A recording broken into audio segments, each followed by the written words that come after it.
नमस्कार दोस्तों, मैं नीलेश शर्मा स्वागत करता हूं आपका एक बार फिर से मेरे इस चैनल में। दोस्तों, किसी ने बहुत खूब कहा है, जो आपके भाग्य में है वो चलकर आएगा और जो नहीं है वो आकर भी चला जाएगा। कई बार हमारी ज़िंदगी में ऐसी चीज़ें होती हैं, जो चीज़ हमारे भाग्य में होती है वो कहीं से भी हमारे पास चलकर आती है और जो नहीं होती है वो आकर के भी चली जाती है। दोस्तों, आज की हमारी चर्चा का विषय है भाग्य और कर्म।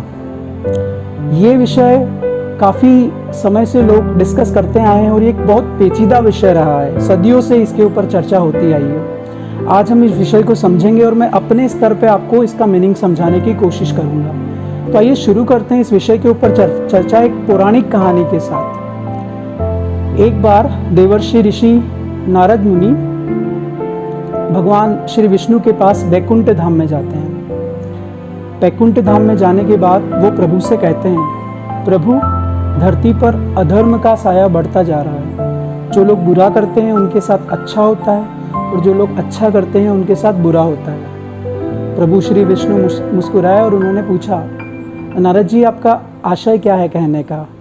तो नारद जी उनसे कहते हैं, प्रभु, मैंने अभी एक ऐसी घटना देखी है जिसके तहत मैं आपको ये बता पा रहा हूँ कि कर्म और धर्म, इनके आधार पर अब नैतिकता नहीं रही है। प्रभु श्री विष्णु ने कहा, सारी चीज़ें नैतिकता के आधार पर ही होती है। उन्होंने नारद जी को कहा कि आप उस घटना का जिक्र करें। नारद जी ने उस घटना को सुनाना शुरू किया। नारद जी कहते हैं, प्रभु, मैं जंगल से गुजर रहा था। मैंने देखा एक गाय दलदल में धंसी हुई है। वहाँ से एक चोर गुजर रहा था। उस चोर ने गाय को देखा। उस गाय को फंसी हुई देखकर भी चोर ने उसकी मदद नहीं की, वरन वो गाय के ऊपर पैर रख करके वहाँ से चला गया। आगे जब जाता है चोर तो उसे एक मोहरों से भरी हुई पोटली मिलती है।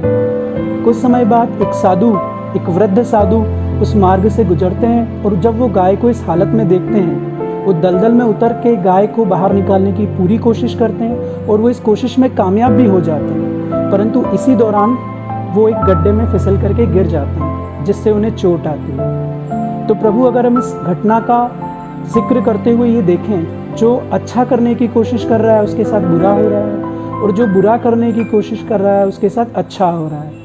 प्रभु मुस्कुराए और उन्होंने देवर्षि नारद जी को कहा, नारद जी, सारे काम नैतिकता के आधार पर ही हो रहे हैं। वो चोर जिसके भाग्य में खजाना मिलना लिखा था, परंतु उसने अपने कर्मों की वजह से, जो उसने गाय के ऊपर पैर रखा और गाय को नहीं बचाया, उसे अपने कर्मों की वजह से पोटली तक सीमित रहना पड़ा, मोहरों की पोटली तक सीमित रहना पड़ा। पर वो साधु जिसकी भाग्य में मृत्यु लिखी थी, उन्होंने गाय को बचाया, अपनी जान की परवाह की हुई, तो उनके कर्मों के आधार पर ही उनको इस चोट तक ही सीमित रहना पड़ा।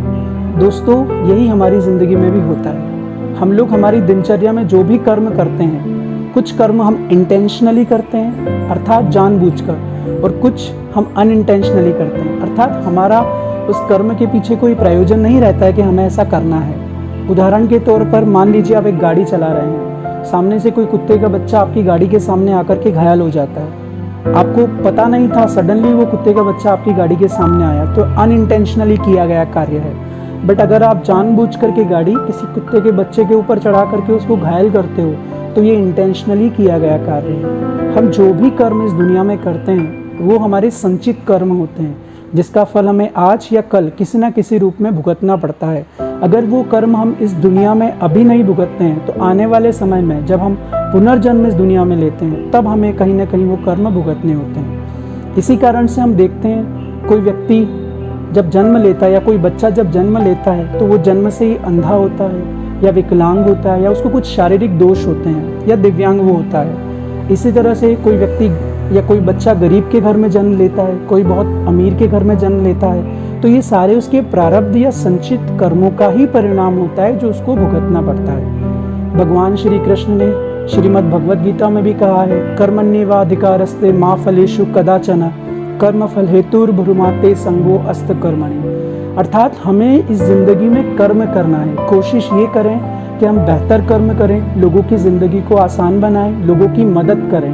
और आपको एक बात ज़रूर ज़िंदगी में याद रखना है, कर्म के पास न कागज है न किताब है, पर उसके पास पूरी दुनिया का हिसाब है। अगर आप बेहतर कर्म करेंगे तो आप आत्मसंतुष्टि को प्राप्त करेंगे। हर एक इंसान के अंदर अपने अंदर एक अंतरात्मा उसको हर वक्त ये बताती है कौन सा कर्म आपके लिए सर्वश्रेष्ठ है और कौन सा कर्म आपके लिए निकृष्ट है। अर्थात हमारे द्वारा किए गए दुष्कर्म और सत्कर्म ही हमारे भाग्य के निर्माण के लिए सहायक होते हैं। तो दोस्तों, अगर मेरे हिसाब से देखें तो कर्म सर्वश्रेष्ठ होते हैं। उन कर्मों के परिणाम स्वरूप ही हमारे भाग्य का निर्माण होता है। आप क्या सोचते हैं इस विषय पर? मैं ज़रूर कमेंट बॉक्स में जानना चाहूँगा। अपना बहुत ख्याल रखें। धन्यवाद।